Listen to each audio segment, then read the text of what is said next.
Good afternoon, everyone. Welcome to the Malcolm Renfrew Interdisciplinary Colloquium for Tuesday, November 10th, 2020. I'm Kenton Bird, the co-coordinator of the series, and you should see on your screen Dan Buckfitch, who is my partner in planning and executing this remarkable series now in its 20th year, showcasing outstanding scholarship, creative activity, teaching and extension, usually by faculty, but today we are honored to have with us students from the University of Idaho Honors Program, and they will describe to us what I think is a remarkable service learning program in the production of their magazine, The Looking Glass. I keep wanting to say through the looking glass. They will take us through the looking glass today. So before introducing them, I want to say just a little bit about coming attractions. And so you can...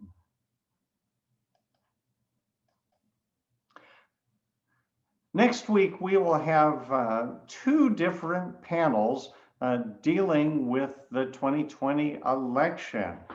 Tuesday the 17th is our regular panel of historians and political scientists who will talk about what happened on November 3rd and subsequent days and help us better understand the processes and the issues that brought us to the announcement on Saturday that the ticket of Joe Biden and Kamala Harris was the apparent winner in both popular vote and the Electoral College.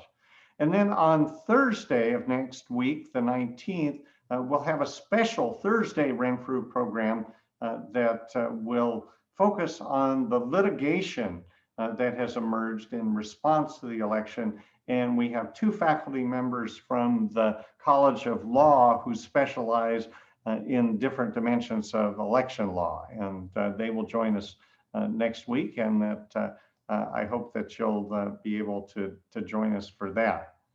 Let me tell you just a little bit about today's program, which is subtitled Through the Eyes of Young Scholars. What intrigued me about the proposal last spring was, what do cyanide, a water-soaked playground, and Thomas C. Howell have in common? And each of those is a work published in volume 15 of The Looking Glass, an interdisciplinary magazine, so a good fit for our interdisciplinary colloquium. So our four presenters today are in alphabetical order. Amy Alfredson, a graduate student seeking a Master of Arts in English, and a graduate student intern with the University Honors Program, in which she mentors the student editorial team.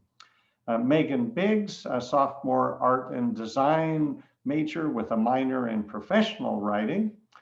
Megan Lawley, a sophomore who has a double major in English and secondary education. And Sandra Reinecke, the director of the University Honors Program since 2017, and an associate professor of political science in the Department of Politics and Philosophy. And Dr. Reinecke will start off the program and sort of lay the framework and then hand it off to the other presenters. So welcome everyone, and let's step through the looking glass. Thank you very much. We're so excited to be here. I'd just like to share that one of our panel members this afternoon could not be here. Justin Smith was not able to join us today. So I'm gonna just say a couple of words about, the framework of this service learning opportunity in the honors program for honors students. And then I'm gonna hand it over to Amy, who will share some of her insights, and then on to the students who are really doing the work. So thank you again for accepting our proposal. It's actually been quite striking to me to find out that the Looking Glass has existed for over 20 years with the honors program. The honors program is going to celebrate their 40th year in 2 years. So I just wanted to share with you that this creative publication, which I'm going to hold up the most recent issue. And I'd like to invite everybody to come actually in person or virtually to our launch party immediately following the Renfrew Colloquium today. We have we have a room, TLC 30, in the ISAP reserved for a little while, where we'd like to actually celebrate the actual release of this hard copy. The hard copies were done actually in the spring, but for obvious reasons, we were not able to release it then in person or otherwise. And so we're very proud that today, immediately following the Renfrew Colloquium, we can have a little recognition moment and actually giving out the magazine to the students. So I just wanted to share that the magazine is free for honors program students. I also wanted to actually thank all the donors who gave money at last year's U of I crowdfunding opportunity, where we received a lot of donations to pay for this really beautiful bound copy of The Looking Glass. And I want to thank Justin Smith for all the efforts and everybody else who was involved in this fundraising opportunity. You will understand that we cannot sell the copy to anyone, and therefore, since there's a limited number of those copies available, we'd like to give them for free to our honors program students. However, in the near future, we will have electronic copies of the magazines of each of the issues up on our webpage, and I encourage everybody to take a look and read. They're just tremendous. So yeah, The Looking Glass is in essence the academic and creative publication of the University Honors Program. I'd like to show you the previous, and these are, they're quite thick. They're probably 60, 80 pages in all. Even more recent issues, one looked like this. Another one looked like this, very beautiful design also. And yeah, so there's a tremendous range. And it's been completely produced entirely by honors program students. It features, so what you can find in there, it features research fiction, nonfiction, poetry, short stories, essays, photographs, submitted each year by honors program students.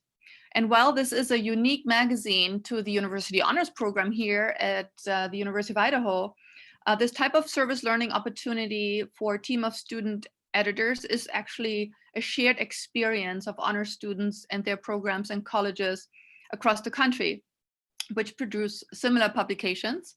And there's also a national publication that comes out of the University of Nevada, Reno right now. So this is something that honors program students, honors college students across the country do. And we are very fortunate to have our own publication. So as I said, it's completely produced by honors program students who also earn honors credits for their work if they stay for at least 2 semesters on the team. And so their work earns honors program students more than just honors credits. It earns them valuable educational skills.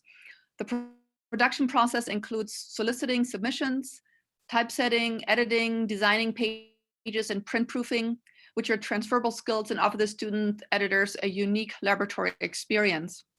And for the honor students whose work is accepted for publication in the magazine, it offers an opportunity to have their research, writing, and/or creative work published and circulated that way.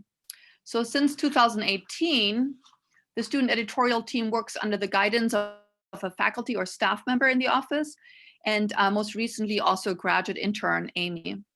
In 2018, 2019, we were very lucky to have Jamaica Richer, director of the Writing Center at the University of Idaho and member of the English department, with us, who taught 2 Looking Glass courses to honor students before Justin Smith, the program coordinator in the honors program, continued with mentoring the student editorial team starting in fall of 2019. Thanks to the leadership in the English department, we were able to create an internship opportunity for graduate students this fall semester, but this is open to any graduate student in any academic program. It doesn't have to be an English major, but we're very grateful to the English department taking the lead here. Currently, Amy Alfredson, a graduate student in English, works tirelessly every week with his student editorial team towards the next edition of the magazine, which will appear next spring once a year. As I said, due to the coronavirus pandemic, we had to postpone the launch of the newest issue, volume 15, which was published in fall 2019 and arrived in print in our offices in spring of 2020. I invite you all cordially to join us for the Looking Glass launch party immediately following this colloquium today, either via Zoom, and I can put that link in the chat in a little bit here, or in person in TLC 030 in the ISUB. We are indeed very proud to have such a centerpiece of national best practice in honors education here at the University of Idaho. As one former student editor stated, and I quote her, quote, "The Looking Glass supports the creative and intellectual endeavors of all honor students, regardless of if they have submitted to our magazine. It encourages continued creative and intellectual activity and helps the honors program thrive," end quote, to Alexis Van Horn a little while ago. Alexis's quote captures the importance of offering experiential opportunities in undergrad education, such as writing for and editing the Looking Glass for honor students. It educational experience and offers transferable competencies. And with this, I would like to turn your attention to Amy. Thank you, Amy and Megan, for doing this today. Take it away. Hi. So as mentioned, I'm the graduate intern overseeing the publication of volume 16. So far, our entire process has been receiving and soliciting submissions, meaning my role in this publication is guiding the students towards soliciting submissions, acting as the main form of communication between the editorial team, the contributors, and Justin and Dr. Renneke. I also assist them if they have any questions. Currently, as I said, we're only soliciting submissions, but they've done a great job with advertising, making posters, spreading word of mouth, and ultimately, I organize the new submissions in our drive, as I'm the one that receives them from the honors program, and I mostly keep everyone on track. I like overseeing the editorial team. They're doing a great job, and I'm looking forward to actually getting to edit with them as soon as we reach our next deadline for submissions. And that's about all from me. The real experience comes from our student editors, so I'm going to pass it over to Megan. Hi everyone, I'm Megan Biggs, and I'm going to be discussing the process of both submitting to Looking Glass as well as editing our magazine. So both Megan, Molly, and I had the wonderful and unique experience of both submitting work and working on our editorial team. I submitted before I actually joined the team though, and the process for that was very easy. I had seen some advertisements around the campus, and I went online to the honors program's website, looked under the Looking Glass, and saw that some of my artwork had actually fit the criteria. So from there, all students need to do is, if they're not submitting a written piece, which they would just submit that written piece in a bio, for visual pieces, they submit their high quality image, an artist statement, and a bio, which I did. And from there, I was done as a submitter for the most part. Later, if we need to contact them, we do so through email, and we usually try to keep things pretty minimal for any other questions or edits that we suggest for them. But in fall of 2019, both Megan and I newly joined the editorial board, and that process was a lot more involved than just logging on and emailing something off to Justin. So to begin with, we were introduced to our online file hosting drive. And I want to highlight this because I think that it's very important when considering that many students haven't had a experience where they're working on such a long-term and collaborative project. So it's a pretty new experience for most students to have to organize that many files and sort of negotiate all this communication and virtual learning. That's something that's so applicable today. From there, we went on to solicit more submissions, as Amy mentioned, but the bulk of our involvement really began in looking at organizing our submissions, since we had come into the fall with a fairly full magazine already. At this point, we looked at finding threads between all of our related pieces, as well as finding threads between past issues and our new issue, which was going to have a revised visual language. So for me, since I'm the graphic design person, so to speak, with my bachelor's in fine arts, I was in control of redoing our visual style guide, which meant making cohesive typography and colors that were on par with the university branding standards. That's something that I've found really has transferred over to my work as a graphic design intern for career services, because I'm looking at all these branding standards and also coordinating with everyone else to receive their input on design, which is a process that, again, if you're just insulated in your university classes, you're not getting. As far as finding connections between all of our related pieces, that was also something that really stretched our organizational skills, but also our creative and sort of narrative building skills. So when we're creating this magazine, we're making sure that everything is flowing in a way that makes sense and is both engaging and changes up enough so that people are not just reading through really long research paper after research paper and then seeing a few photos at the end. From there, we really delved into the editorial process, which was both collaborative and individual. If you've ever tried co-writing with someone, you know that it can be pretty frustrating and often an awkward and clumsy process. I think that we all learned a lot from the co-editing process, which was a lot more oral, where we'd sit down during our meetings and read through and discuss line by line edits for the submissions. As well, we also discussed edits on our visual pieces, so making sure that they were up to par quality-wise, as well as just content-wise. This is something that I found was really interesting and enriching for me, because we were working with a wide variety of pieces. That's something that I think is really unique to the Looking Glass, is that we're not only dealing with just research paper, but also creative work that is visual and like poetry or anything else that's going to be written as well.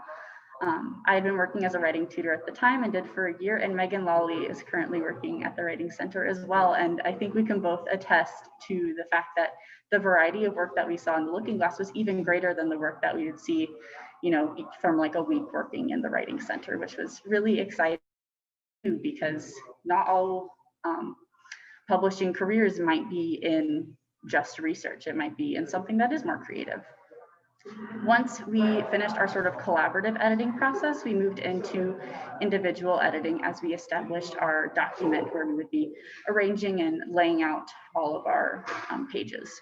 So we worked using the program Blurb, which was an interesting learning curve considering I'm coming from a background where I use software that allows more flexibility than Blurb. So for me, that was a really interesting exercise, and one that really encouraged us to look at, okay, there are file size restrictions, which is something that many programs don't have, and to consider different things for publication, which is also an experience that I had never had before, really, despite printing things for class. You're looking at things from a much broader perspective because you're printing en masse, which is a unique experience. As we were working in Blurb, as I mentioned, we were doing individual editing, which meant that towards the end of the process, we were establishing that someone might have, say, 10 pages each to look over and sort of copy edit. And that was, again, a real workplace skill that I felt would really enrich my experience going forward if I chose to pursue a professional writing career. So I found a lot of value in that as well. I think that both the individual and the collaborative editing process really highlighted our abilities to communicate with each other, as well as negotiate like what values we hold. What do we find is important when we're editing and looking through this, especially when we're considering, say, time constraints. So we're negotiating a lot of different elements that I think I wouldn't have gotten otherwise had I simply stuck to, say, a school like publishing experience. Once we finalized our Blurb file, from there we handed things off to Justin, who I would really like to highlight for his extra help in sort of the technical aspects of the Looking Glass. So he was in charge of and really helped assist us with some of the more complex research papers that were very dense, as well as ones that had citations that were maybe in a style some of us weren't familiar with. So the mentorship that we received from the honors program was very valuable as well in this entire process, as we always knew that we would have a support network of knowledgeable people that could help give another opinion. And with that, that really takes us from the very beginning of the process to the end. So I'm going to pass things off to Megan Lawley. Thank you, Megan. So as Megan just mentioned, we both have experiences in contributing submissions to the Looking Glass, as well as editing selected pieces. So both sides of this process teach many different skills, and I want to cover the invaluable experience that come from each. So first, I'm going to begin by talking a little bit about what being an editor teaches you and those transferable skills that are useful in other parts of everyday adult life. So being an editor teaches many life skills that are extremely useful in different areas of social and work life. And the first part of that is collaboration. You get to work with the community, and getting to know your fellow honor students is invaluable. And you're working with this community to reach a common goal. So we all have the same thing in mind, and we get to know each other while we do it. It's a really valuable experience that prepares you for the collaboration that takes place in the social and everyday work life. You learn to listen to the opinions and personal preferences of every other editor respectfully and add to the conversation. And this could pertain to your opinions about a piece, or even opinions about styling or visual aesthetics of the publication, because it's amazing how many different views everyone can contribute with that. And just being able to reach a common ground is very important. And it teaches a lot about collaboration and hearing everyone's opinions and being respectful. So, and going along with that, being respectful, direct, and holding the interests of the group and the publication in mind goes along with contributing those opinions and personal preferences. Another thing we get to do is volunteering to take on different chunks of the task load. So that teaches some time management individually. So you get to learn how to structure your individual part of the publication so that it meets the needs of the publication and the editorial team as a whole. You are versatile in terms of communication, especially in times like these. We've seen from the COVID-19 pandemic that technology is becoming increasingly useful. So learning to communicate through different types of technology such as Slack, Zoom, checking emails in a timely manner, things like that teach a lot of communication, which is very useful in everyday life. We also get to be in connection with the honors community in terms of calling for submissions and to feature the work of our own talented artists and authors. And we also get to be in communication with contributors regarding their work, talking about edits and ideas that the group has. So we just get to be in sort of a relationship with our contributors and our authors and getting them acquainted with how this process works. And of course, another skill that being a looking glass editor teaches is, of course, editing skills. So as Megan said, we work with a very wide range of pieces that vary in terms of genre and subject matter. And it's really fun to be able to read the work of aspiring honor students and authors and artists that are working to get their work out there, their writing and their creative pieces. So we get to learn a bit more about the writers who make up our honors community and the creators that make up this community. And supporting them in that way.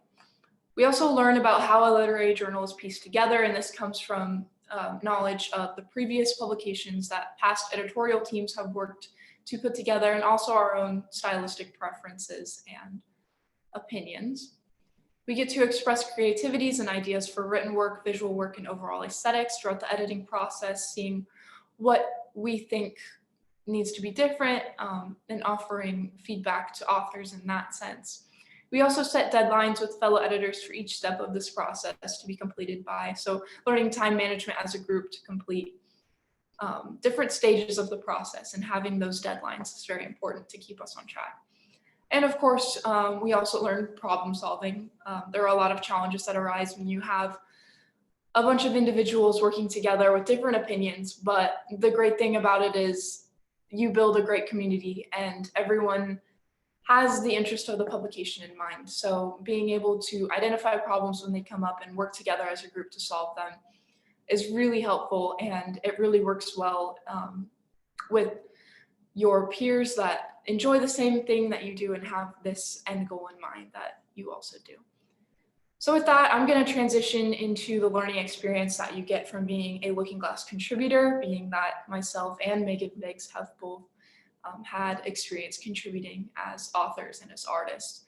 And the first experience you get from contributing to the Looking Glass is just simply being noticed. If you're working towards publishing more of your writing or art, publishing in the Looking Glass is a great way to start that process and just get a feel for how that process works and have examples of your current work that has been published. It's a great thing to put on your resume, depending on where you're going, especially in English-based jobs. It's great to have on there.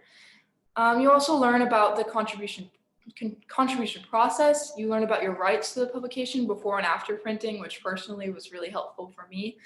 Justin helped us a lot with that, with learning about the author's rights to their work before we publish it, during the process, and afterwards, so they're clear on what they can and can't do with the publication during that time. We communicate with editors throughout the process and get an insider's view on how they approach this work and just how they compile the publication as a whole, which can really acquaint you with what literary magazines look for in terms of submissions and how they lay out things like this. So it just kind of hones your ability to look for where you might submit more of your work. You also become well-rounded in the process of selecting and submitting work, so you feel confident in doing it for different literary publications you may have had your eye on. And that leads into contributing to the Looking Glass helps you become more confident in your work. Learning to put a piece of your art or writing out for people to see or appreciate is a big deal. You're putting out something that you've crafted as an extension of yourself and what you believe and what you value important. And it's scary at first to put that out for other people to read and to edit and possibly maybe judge. And so it just normalizes people talking about this work you're doing and appreciating it, because that's the reality of the work that we receive. We are appreciating it, and it's really helping our honors community as a whole to thrive in art and scholarship and research that we are putting forth. And you get the opportunity for feedback as well through this process. So the editing process that the editors complete with different works provides insightful feedback and maybe new perspectives to the author or artist on how they might see about changing their work. Those different opinions and views are really valuable as a creator. In my personal experience with this is, as I said, it was really scary at first having your peers read some of the personal work that you've put forth. Being vulnerable in that way is definitely a challenge, but crossing that barrier is an important step in creating and publishing your work. So I'm now a lot more familiar with the process as far as my rights to the publication throughout this process. And I've even started submitting to my work to other publications around the country that I may have had my eye on. And it really just helps to be acquainted with that experience as a creator. And being an editor, I have fresh perspectives on what to look for and think about when I'm evaluating a piece for publication, thinking about what to submit. And overall, I just feel more confident about putting the work that I do out for others to read and appreciate. So that has been what contributing to the Looking Glass has taught me. So I will pass the conversation back over to Sandra. Great, thank you so much. We should also acknowledge that in addition to Megan Biggs and Megan Lawley, Dakota Brown, Kira Leiden, Alex Paul, Hadia Tariq, and Alex Van Horn were instrumental in editing this most current issue. So thank you to all of the student editors and everybody involved. So I don't know, Kenton, if you'd like to open it up for questions. I think we're all available for questions. Absolutely, and thank you for the informative talk, all of you. And I can't wait to see the magazine itself through the honors program website. So thank you for sharing this sort of behind the scenes look. If anyone in the audience has a question that they would like to ask, feel free to go ahead and either ask directly or put it into the chat. And while I'm waiting to see a hand raised, or if anybody would like to jump in, I had a couple myself. I'm sorry if I missed this detail, but how many students from the University Honors Program were involved in this particular issue? And did you, so many writers, so many artists, so many editors, and so many production people. Is there a staff box in the magazine itself that would answer that, or can you just help me understand the number of people who were involved?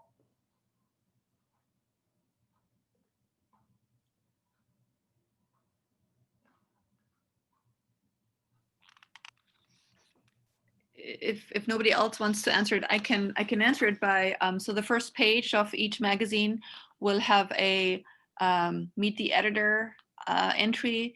And so for this latest issue, the one that that looks like a prism, the looking glass, has 1, 2, 3, 4, 5, 6, 7 student editors: Alex Paul, Hadia Tariq, Megan Lawley, Kira Leiden, Megan Biggs, Alex Van Horn, and Dakota Brown. And many of them have graduated, since it spans, you know, more than one semester. And then students can apply. We send out calls for applications. So there's a review process, and then students can apply to either stay on or to join the editorial committee. Any other memories from that group that you'd like to share this afternoon?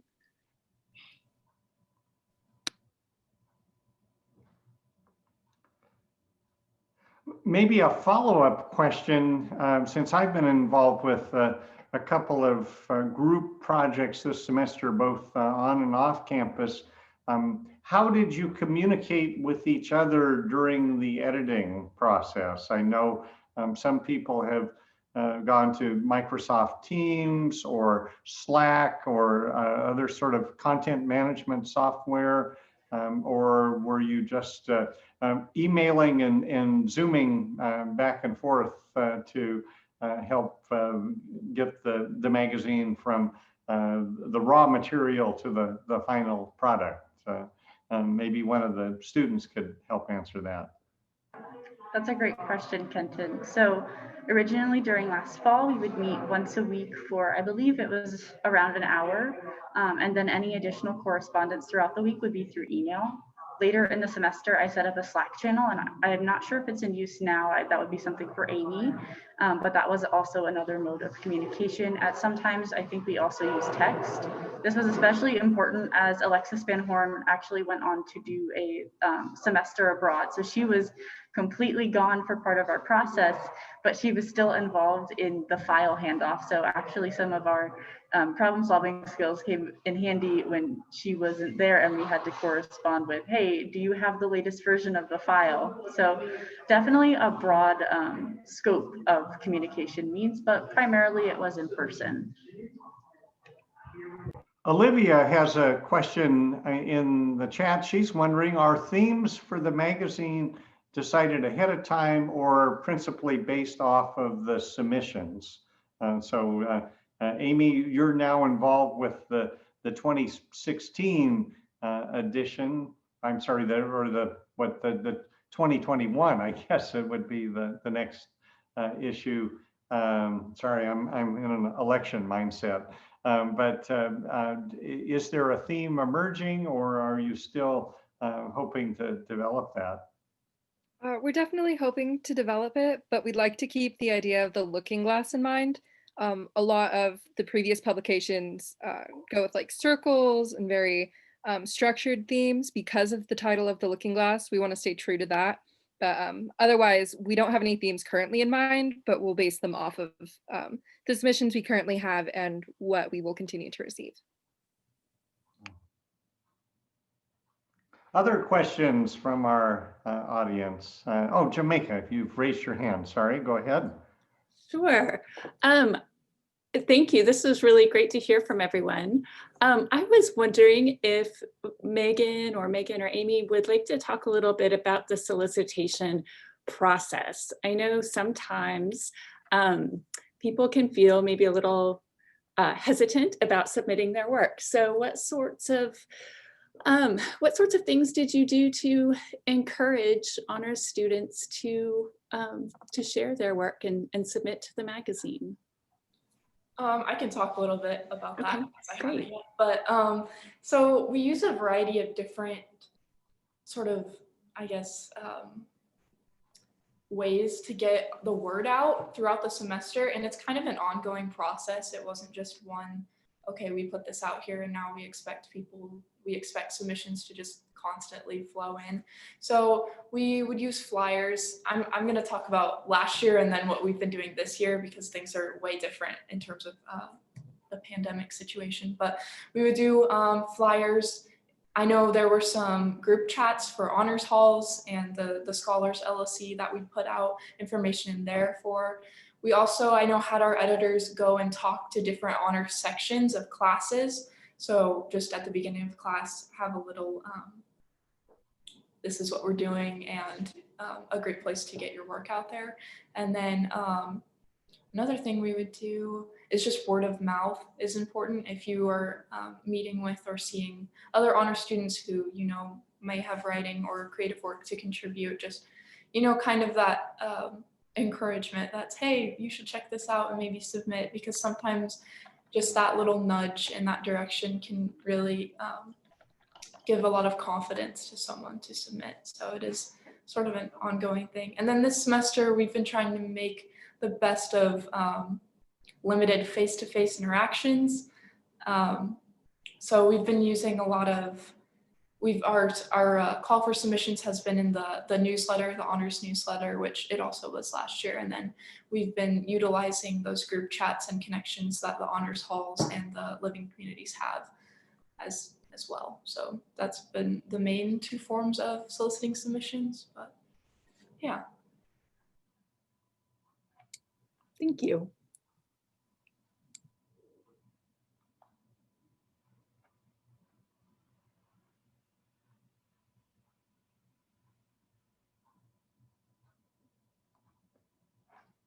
Sandra, you had mentioned that the first issue of the Looking Glass came out 20 years ago. Do you know anything about the backstory of who was involved? I don't remember even who would have been in your role as a director at that time. Was there a mission statement or a vision of what they hope to accomplish with that first issue? Well, thanks. That's a great question, Kenton. I don't know the story. The way that I figure it is that we revamped the Looking Glass under my directorship quite a bit in order to get a more structured and continuous experience out of it for students. I think before it was, you know, like so many things, it was more up to an individual in the community who was interested in doing something with it. And it was a sort of like one individual, you know, having a love for magazines and editing people's contributions in the magazine. And it was more an expression of like a leadership position within a group of students that were, you know, doing other things, such as maybe putting on events for the honors program and things like that. So it was much less structured. And then what I noticed coming into the program was that then you have these huge gaps of experience for students if it's not anchored in some fashion. And so while it's very important, I feel that students have full, you know, power over the making of it and the decision making and, you know, learning the processes and so forth. First of all, because I don't know anything about it, but you know, it's important that it's owned by the group. But my part was to anchor it in some, you know, fashion, in some structural way. And so by connecting it to a faculty member at the University of Idaho, and that was Jamaica. Thank you for coming today, Jamaica. You know, who taught a class for us and how to do this. And you know, so that was that was our first step in institutionalizing it, if you like. And so the aim was, as you recall from my introductory remarks, to make it like other honors program students around the country's experience, and to have it, you know, give it an institutional anchor so that there's no gap, no, you know, if you're a student here 3 years from now, you should still have the opportunity to engage in it, not by fiat or by luck that it may not be moved forward. And so anchoring it with a faculty member was the first step. And then having that great experience under our belt and the send off with Jamaica, who unfortunately has other things to do. And we're very proud of that she was able to give us direction. After that, I felt comfortable that it can be supervised, you know, by a mentor without a class. And so under resource constraints, I also don't have the resources to offer a class. And so I felt comfortable now moving it on to a mentoring relationship. And very fortunately, with Justin and with Amy, and hopefully with others in the next decades, we will keep upgrowing and offering this really outstanding and unique experience to students. So I don't know much about the history, Kenton, but I looked back as to how many issues there were, and there were issues dating back 20 years. Now the issues look very different from what we're doing. It was a much, it was shorter. It was not as kudos to this amazing team. It wasn't as professionally looking as it looks right now.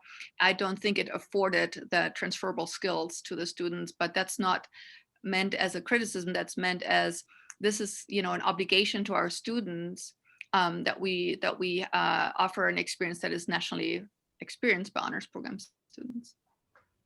So not only is this the launch of the current issue, but in some ways it's an anniversary celebration of 20 years of some form of an honors program publication. So another reason to crack open a bottle of sparkling cider to toast the looking glass. So are there any other questions that I'm seeing? I think maybe the inclement weather, as I'm looking out my window at the snow falling on campus and actually over Megan Biggs's shoulder as she has the window behind her. I think maybe folks are just hunkering down this afternoon. So I would like to invite those of you in the audience to turn your cameras on, and so our presenters can see your faces, and give a virtual round of applause and thank the staff, and let you head over to the iSub for your launch party. And I hope you'll join us next week on both Tuesday and Thursday for panel discussions unpacking the results of the 2020 elections. So one dealing with sort of historical political factors, the other dealing with legal. Oh, there we're seeing a little bit from Dan's window in the music building. So the snow beyond on Beacon Street. So thank you everyone for coming. Thank you Team Looking Glass for your presentation today.